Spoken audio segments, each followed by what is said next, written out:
आपण पाहत आहात BV महाराष्ट्र न्यूज, खबरबात महाराष्ट्राची।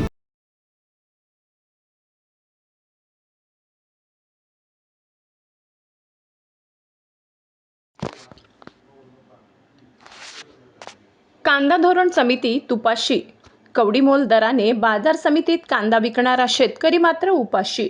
व्यंगचित्रकार किरण मोरेंचा घणाघात।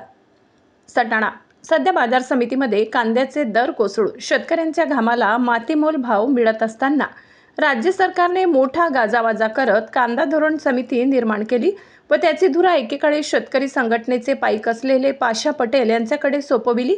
परंतु शेतकरी संघटनेचे पंचप्राण शरद जोशींच्या खांद्याला खांदा लावून काम करत मोठे झालेले पाशा पटेल कांदा उत्पादक शेतकऱ्यांना समितीच्या मार्फत न्याय देतील व कांदा उत्पादक शेतकऱ्यांचे जीवनमान उंचावेल अशी माफक अपेक्षा असताना मात्र पाशा पटेल यांच्या नेतृत्वाखाली कांदा धोरण समिती अत्यंत निष्क्रिय व दिशाहीन झाली असून कांदा धोरण समिती मात्र तुपाशी, कवडीमोल दराने बाजार समितीत कांदा विकणारा शेतकरी मात्र उपाशी असल्याचा घणाघात प्रसिद्ध शेतकरी व्यंगचित्रकार किरण मोरे यांनी व्यंगचित्रात केलाय।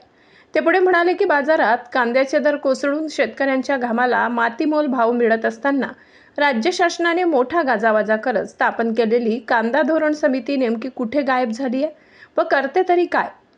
जर कांदा धोरण समिती जर कामच करत नसेल व जर ती निष्क्रिय असेल तर कांदा धोरण समिती सरकारने रद्द करावी व कांदा पिकाविषयी अभ्यासू व कांदा पट्ट्यातील तज्ञ समिती निर्माण करावी।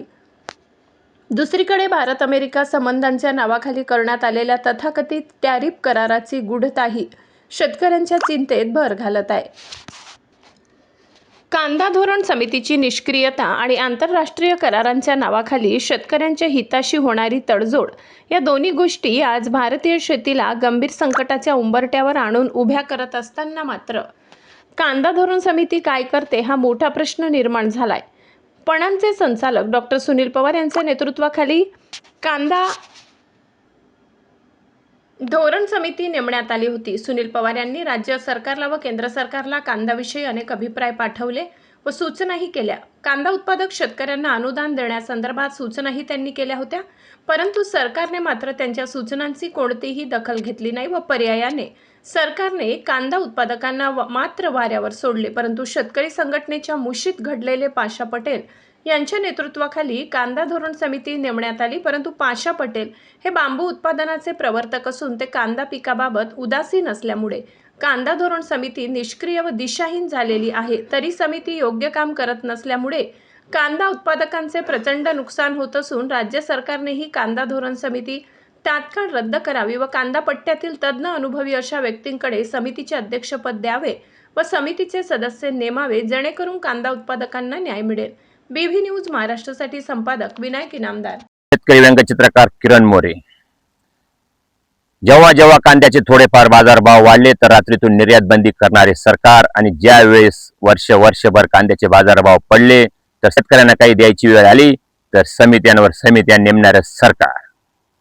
महाराष्ट्र सरकारने दीर्घकालीन कांदा धोरण समिती तयार केली आहे पाशा पटेल यांच्या अध्यक्षतेखाली। या समितीला 6 महिन्याचा कालावधी देण्यात आला होता, परंतु आज 8 महिने उलटूनही या समितीने कुठलाही अहवाल सादर केलेला नाही। ज्या अध्यक्षाला कांद्यातला क माहित नाही त्याला कांदा समितीचा अध्यक्ष बनवला आहे। जेव्हा आम्ही या समितीच्या अध्यक्षांना फोन केला तेव्हा ते फक्त एकच सांगतात, बाबांनो कांदे नका लावू, तुम्ही आता बांबू लावा। नक्कीच मला तर आता असं वाटतं या राजकारण्यांना बांबू लावल्याशिवाय पर्याय नाही, कारण फक्त यांचा वेळ काढूपणा सुरू आहे। जर सरकारमध्ये यांना यायचं असेल तर रात्रीतून कुठल्याही पक्षाची युती करून टाकतात आणि शेतकऱ्यांना काही द्यायची वेळ आली तर हे समिती नेमतात। शेतकऱ्यांना वेळात काढायचं काम सुरू आहे। शेतकरी आजही कांदा बेभावात विकत आहे, शेतकरी कांदा फुकट विकत आहे आणि स्थानिक लोकप्रतिनिधी जे कांदा पट्ट्यातील आहेत हे डोळे झाक करत आहे।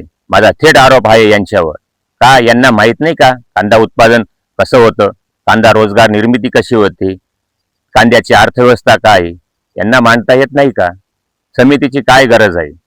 जर कांदा पट्ट्यातील सर्व लोकप्रतिनिधी एकत्र आले तर हा कांद्याचा प्रश्न त्वरित सुटू शकतो, परंतु हे यांना करायचं नाही।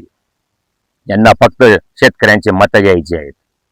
या समितीचा अजून एक आरोप आहे की आम्हाला बैठक भत्ता मिळत नाही, आम्हाला प्रवास भत्ता मिळत नाही. आता हा यांचा शासकीय प्रश्न आहे, याच्यात मला पडायचं नाही. परंतु आमच्या शेतकऱ्यांना लवकरात लवकर न्याय मिळाला पाहिजे, कांदा उत्पादकांना न्याय मिळाला पाहिजे. कारण समितीला 6 महिन्याचा कालावधी दिला होता, 8 महिने उलटून यांनी कुठलाही अहवाल सादर केला नाही. परंतु तोच शेतकरी आहे 6 महिन्यात नवीन उत्पन्न कांद्याचं मार्केटमध्ये आणतो. अतिवृष्टी असो, गारपीट असो, अशा असंख्य संकटांना तोंड देत तो कांदा मार्केटमध्ये आणतो आणि यांच्यात तर साधा अहवाल जात नसत तर या अध्यक्षांनी राजीनामा दिला पाहिजे आणि जिथं असेल तिथं बांबू लावायला पाहिजे.